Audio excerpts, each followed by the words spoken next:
Salut la team, j'espère que vous allez bien chez vous. Aujourd'hui, je ne veux pas parler des crypto-monnaies, mais je veux plutôt parler de la Green Card. C'est quoi la Green Card? La Green Card, c'est juste un document qui va te permettre d'avoir les mêmes droits qu'un citoyen américain. C'est-à-dire que tu pourras aller au State, travailler au State, voyager librement et vivre librement comme un Stétois, comme un Américain. Alors la Green Card existe depuis longtemps. Vous pouvez faire des recherches sur Google, sur Internet.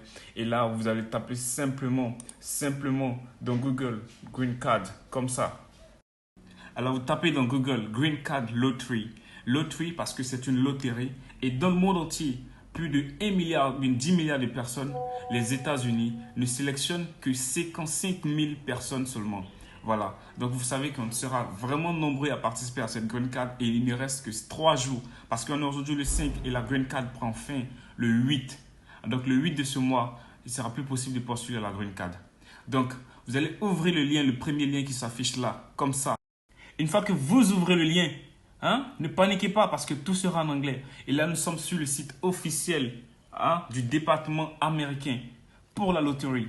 Donc là, Electronic Diversity Visa Program. Welcome, patati palala. C'est pas ça qui nous intéresse. Vous allez traduire la page. Vous allez faire traduire en français parce que nous, on ne parle pas anglais encore.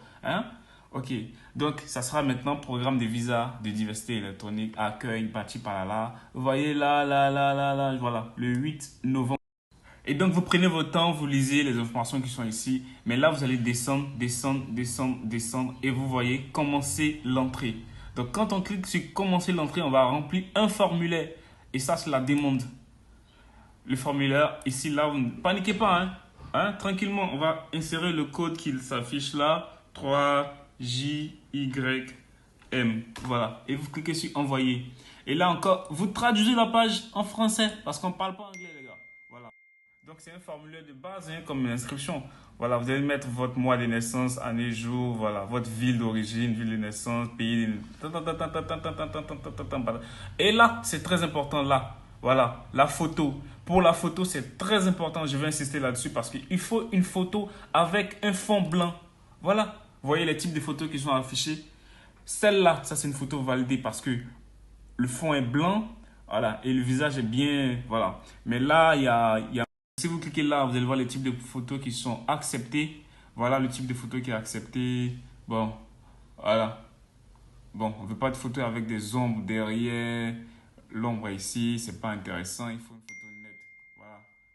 Même, ok, tout le monde peut le postuler avec le, comment on appelle ça, le moujaval, les femmes qui portent qui se voilent là. Tout ça, c'est accepté, mais il faut que la photo soit propre et que les oreilles sortent aussi.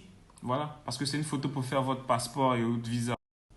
Mais attention, il faut respecter les dimensions de la photo. La photo doit faire 600 en longueur, 600 en largeur et ne doit pas dépasser 500 koctets. Voilà. Et là, l'image doit être en JPEG, le format JPEG.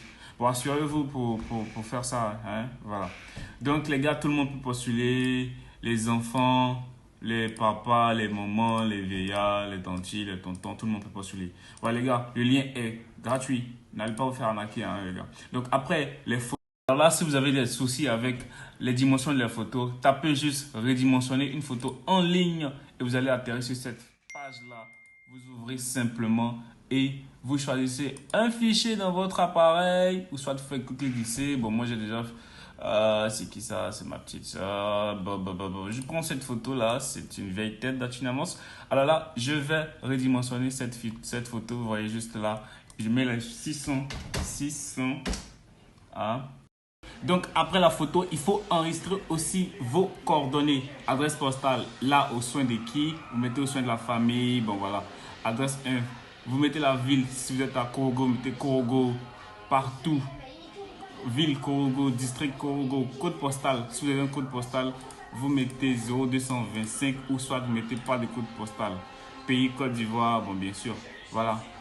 Tout ça, vous remplissez et puis vous mettez votre numéro de téléphone avec indicatif plus 225. Adresse email, vous tapez votre adresse email, vous répétez votre adresse email.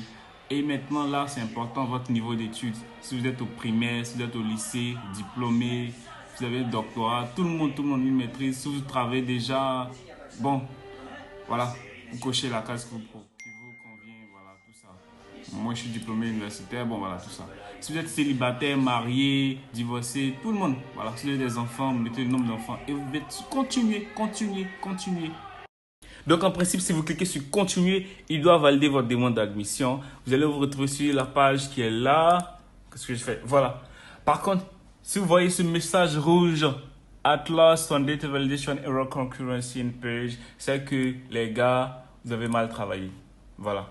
C'est-à-dire, au moins une erreur de validation des données s'est produite sur cette page. Veuillez faire défiler vers le bas pour voir les messages d'erreur simplifiés. Donc, vous défilez vers le bas pour voir les messages d'erreur.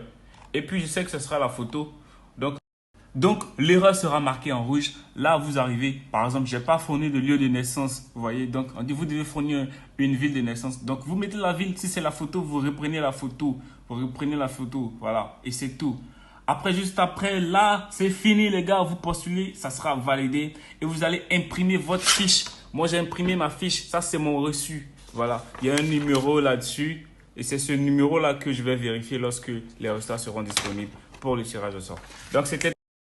Donc, vous imprimez soigneusement votre feuille, vous gardez ça jalousement ou bien vous faites une capture d'écran pour garder ça comme image dans votre fichier ou en tout cas sauvegarder ça en bon et en éduforme pour ne pas perdre ce numéro parce que c'est un numéro unique que vous avez. C'est comme si c'est votre matricule. Voilà, quand ils vont dire paye, le tirage au sort a commencé et qu'on vous donne les résultats, vous allez simplement introduire. C'est ça, non? Introduire le numéro et puis si vous êtes sélectionné, ça sera félicitations. Merci la.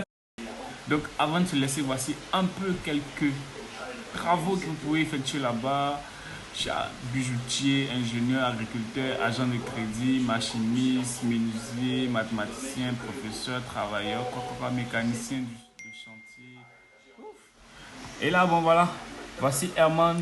Herman qui a eu sa green card il y a maintenant près de 5 ans. Il vit aux États-Unis et là, ça fait l'endroit pour lui. Donc, bye bye. Et les gars.